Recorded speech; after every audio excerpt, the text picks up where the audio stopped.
Hey, 7th grade, Mr. Herzberg here. Today is Wednesday, May 6th. We're going to do chapter 15 of the Pigman. We're going to go over today's journal, and we're also going to go over the homework from Monday. Let's get started. So remember this week's standard reading informational text 7.4. 3 things that an informational text wants to do is persuade, inform, and entertain. But your job this week is going to be you looking specifically at an informational text, word and phrase meanings, and how it impacts the text. It'll set the tone for the text. So if you have a lot of negative connotation meanings, the whole text will take on a negative feeling or negative tone. If the author uses a lot of technical terms, it might take on the tone of like a textbook, or maybe like a recipe book, or a technical like how-to type thing. So today you're going to be writing a definition for each word, and if the word has a connotation, explain it. And your job is number 1 through 5 in your Google Doc. So remember, connotation is the way a word makes you feel. It's the feeling you get not from the word, not the denotation. That's just the dictionary definition. So let's say you have a fear of shots.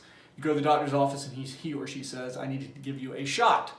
And the word shot itself is just a receiving medicine intravenously, right? Well, let's say you hear the word shot and you may automatically feel anxiety. Well, that's the connotation of the word shot, not the denotation, okay?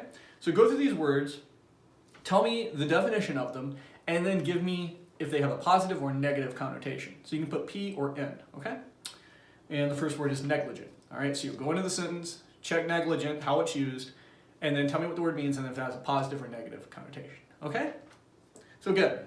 This week's standard is all about word meaning and how it ties back into the tone of the piece you're reading. Let's go over the homework from last week. You guys had to do some questions from chapter 14. Let's go ahead and take a look at these. There were only 5 questions. Why does the policeman look so sorry? He felt sorry for bringing Lorraine home to her mom, who was very, very angry at Lorraine and even slaps her in the face right in front of the policeman. Why does Lorraine feel her mom will never understand her? Because even after her mom kind of have a heart-to-heart that night, the next morning she gets up and Lorraine realizes her mom doesn't get it because her mom comes over, and just when she thinks they're starting to understand one another, she says, "He didn't touch you, did he?" in reference to Mr. Pignotti. Which means her mom is never going to understand the friendship she made with Mr. Pignotti. Why does Lorraine think about a kitten playing? She says, "We are like that kitten." It's a metaphor. John and I are like the kitten. A kitten is innocent, okay? You give them a toy, they're going to play with the toy, but they're going to go after that toy with their claws and their teeth, lunging into that toy as if it were a living, real animal. She said the kitten is doing what it does. It doesn't understand it's doing any damage. We, John and I, are like that kitten. We went after Mr. Pignotti. We didn't understand what we were doing, and we were actually hurting him. It's a metaphor. The toy is like Mr. Pignotti, and the kids are the kitten with the claws. They didn't understand what they were doing was actually hurting this poor old man. When John calls for Mr. Pignotti with Jane, what does he offer? So when John calls Mr. Pignotti with Jane, what does he offer? He tries to offer some kind of an apology or some kind of a sentiment. Mr. Pignotti was a nice older man with a lot of, how do I put this? I think he was lonely, and he tried to fill his loneliness by talking to anyone he could. Bobo at the zoo, these teenagers. What happens at Bobo's cage? Bobo dies, has passed away from pneumonia, and the owner tells him, one of the workers at the zoo tells the kids, very cold, that monkey was mean anyways. It was very cold about the whole thing. So, all right, let's go to chapter 15 and let's get a little closer to finishing this book. This is the last chapter. Let's do it.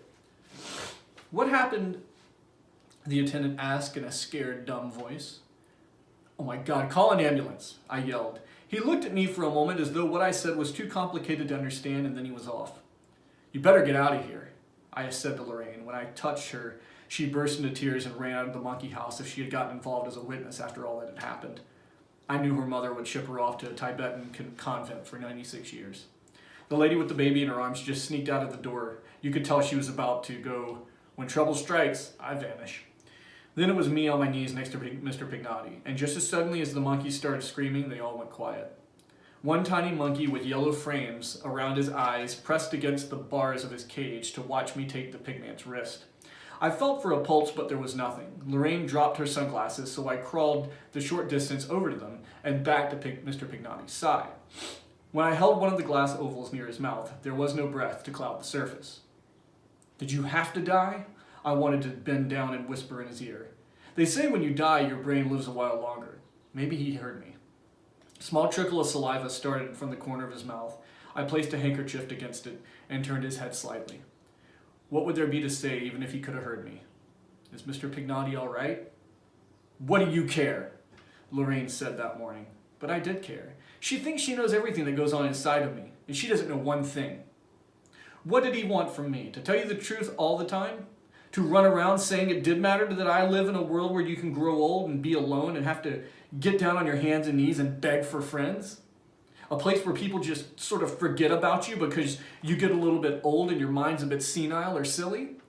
Did she seriously think that that didn't bother me underneath? Well, that I didn't know if we hadn't come along, the pigman would have just lived like a vegetable until he died in that dump of a house? Do you think you'd like to go to the zoo with me tomorrow, Mr. Wondermeyer and Mrs. Truman? Please. Please. Didn't she know how sick to my stomach it made me feel to know it's possible to end your life with only a baboon to talk to? And maybe Lorraine and I were only a different kind of baboon in a way. Maybe we were all baboons for that matter. Big old blabbing, foolish baboons, smiling away and not even really caring what's going on as long as there were enough peanuts bouncing around to think about. The whole pack of us, Boar, the old lady, Lorraine's mom included, we're all just baffled buffoons concentrating on all the wrong things. Everything was so screwed up in this world. Your problem is you've got too much spare time. That was the secret. Don't have any spare time. Watch the little things in life, the ones you have control over. Keep your eyes glued to the peas in every speck of dust on the floor. Kenneth is doing very nicely, I remember my father saying. To bleep with Kenneth. To bleep with marching along with a briefcase swinging in the breeze and a suit that you don't care about. The tile floor was cold and uncomfortable, and the attendant dripped some water near me. As I stood, 100 thoughts raced through my mind, and at the same time, one of which was to check Mr. Pignati's wallet to make sure the police could identify him when they got there. Then I wouldn't have to get involved at all. I was ashamed of thinking about it myself, though actually it was Boar that I was thinking of now. The position of Mr. Pignati's head on the floor made his face look a little like my dad's, and I didn't feel like the feeling gave me. Up until then, I had never been particularly disturbed about seeing a corpse, even when I'd sit for an hour or so at a funeral parlor when some relative died. To me, that dead body just looked like a doll, and all the flowers stuffed around here and there were sort of nice. It gave me a feeling like being in the toy store, to tell the truth. Everything elaborately displayed, so many things to look at. Anything to get away from what was really happening in the world. I lit a cigarette and watched the smoke climb to the ceiling. There was a chill in me. I couldn't stop my legs from shaking, and although I was standing in the same spot, I felt as though I was moving forward. My thoughts jumped from Mr. Pignati to wondering if Lorraine was there waiting for me. To know I was standing in a monkey house stuck on top of a small planet whirling through space. Moving forward. It was like Lorraine's nightmare where something forced her toward the room with the black curtains. And then I knew. I was not in a monkey house. For a moment it was something else, something I was glimpsing for the first time in my life. The cold tiles on the floor, the draft that moved about me, the nice solid fact that someday I was going to end up in a coffin, myself. My own tomb. I took a puff on the cigarette and I could hear Lorraine's voice saying I was killing myself, as if I didn't know that. Did she think I thought smoking and drinking were supposed to make me live longer? I knew what it was doing to my body. You must want to die, she had said once. And you know what? Maybe that was true. Maybe I would rather be dead than to run into the kind of grown-ups I knew. What was so hot anyways about living anyway, and if people think that you're a disturbing influence just because you think about God and death and the universe and stars and love? My poor mother and father, I wanted to tell them that they no longer wonder what they're doing in this world. And while I stand here going out of my mind, I stayed until the ambulance doctor gestured the pigman was actually dead. A whole crowd of people had gathered to crane their necks and watch them roll a dead man onto a stretcher.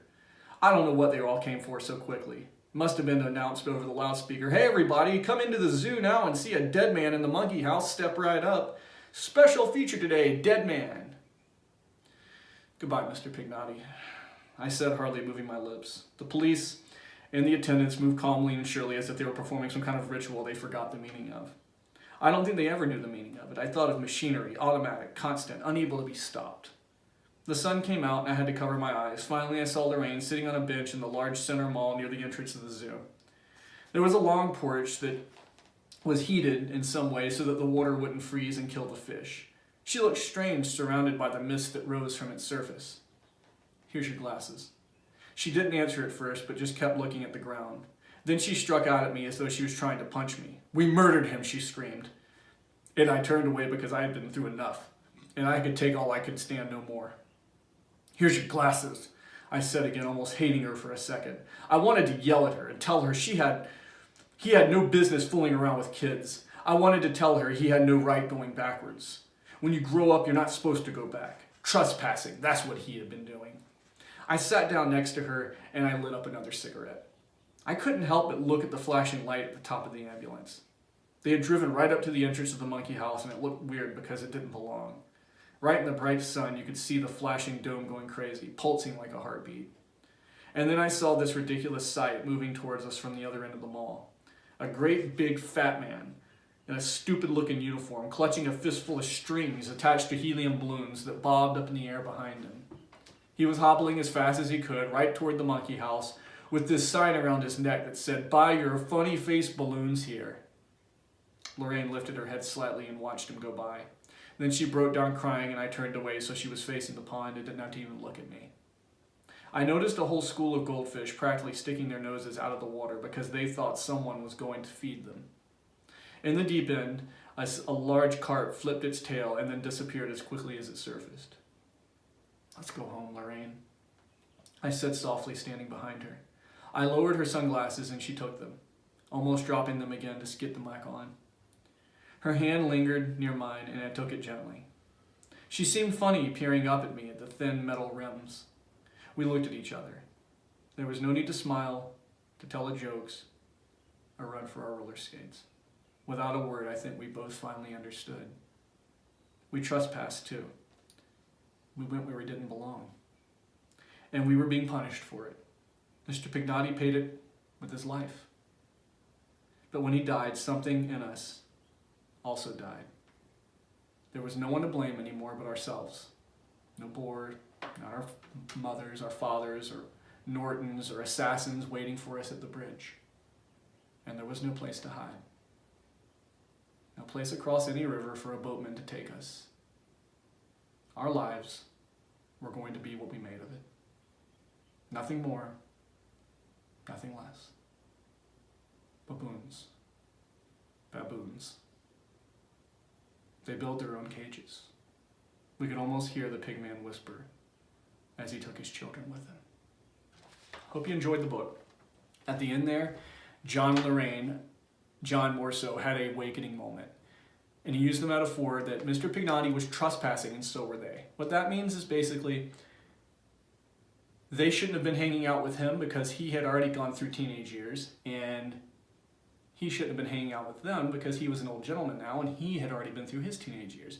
So these kids were trying to be adults and he was trying to be a teenager, and it didn't work, John said. John says, we trespassed and the price to pay was Mr. Pignotti's death, and we paid with grief. And he said that they remembered that the pigman said these baboons built their own cages. In other words, the way they acted, what they were, that's why they had to live in these cages. But John said he wasn't going to live like that. I wasn't going to build my own cage like his brother Kenneth did at the stock exchange. He was going to be something different. And I think they both couldn't blame anyone else for their lives but themselves. They couldn't blame their parents. They couldn't blame their friends. Whatever it is, that back to the metaphor of the sort of hypothetical situation Mr. Pignotti gave them about the boatman and the murderer and the wife and the husband. We can't blame any of those things because in the end, the wife made her choice to leave and she paid for it with her life. Okay? If you don't remember this, go back to it and take a look at it. So do the questions. If you didn't understand something, I'll be at the Google Meet from 1:30 to 2. Hope you enjoyed this book. There is going to be a project to go with it. We're going to be reading some more short stories until then. I'll see you guys later.